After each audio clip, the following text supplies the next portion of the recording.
Emmanuel Macron remet de l'huile sur le feu en Ukraine. Le président français a reçu ce lundi à l'Elysée Volodymyr Zelensky. Les deux hommes ont signé une lettre d'intention pour l'achat futur par Kiev de 100 avions de combat Rafale.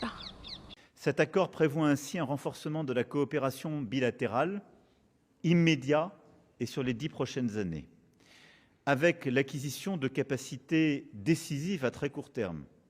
Drones, intercepteurs de drones, bombes guidées et des engagements de production d'ici à la fin de l'année et sur les 3 années qui viennent. Ce sont les livraisons immédiates et nous donnons de la visibilité aux armées ukrainiennes sur ces capacités qui ont déjà commencé. Ensuite, avec l'acquisition de nouveaux systèmes de défense antiaérienne, SAMT de nouvelle génération. Ils sont en cours de développement. Dès 2026, une étape décisive sera passée et l'accord est donné de pouvoir les déployer ainsi sur le sol ukrainien. Ils viendront compléter des capacités que vous connaissez déjà, mais avec des performances nouvelles.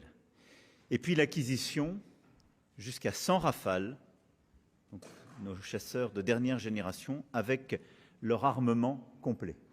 C'est là une nouvelle génération qui s'ouvre après la livraison des Mirage 2000, qui avait été actée il y a plusieurs mois, et la formation des pilotes. Volodymyr Zelensky s'est réjoui pour sa part de la signature d'un accord historique. Je tiens à souligner l'importance de cet accord. Il s'agit d'un accord stratégique qui restera en vigueur pendant 10 ans à compter de l'année prochaine.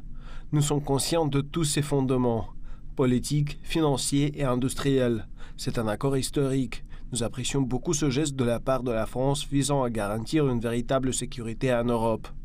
Une commande qui pourrait dépasser les 10 milliards d'euros. Mais qui va payer? Sûrement pas l'Ukraine. Emmanuel Macron parle des fonds français, des fonds européens, mais aussi la possibilité d'utiliser les avoirs russes gelés.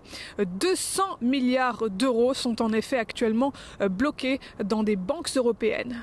Aujourd'hui, comment nous finançons notre soutien à l'Ukraine? Nous le finançons avec pour partie nos contributions propres, c'est dans la loi de programmation militaire, avec les instruments que nous déployons au niveau européen. Par exemple, les bombes guidées que j'évoquais sont financées avec la Facilité européenne de paix. Nous avons négocié en européen. Et là, nous avons des nouveaux programmes. Le programme dit SAFE, auquel nous avons réservé une préférence européenne. Nous avons le programme dit ERA, qui a été conçu avec les intérêts tirés des avoirs gelés russes au niveau du G7, qui permet aussi de financer des capacités militaires. Et les financements qu'on va dégager au niveau européen doivent être mobilisés là-dessus.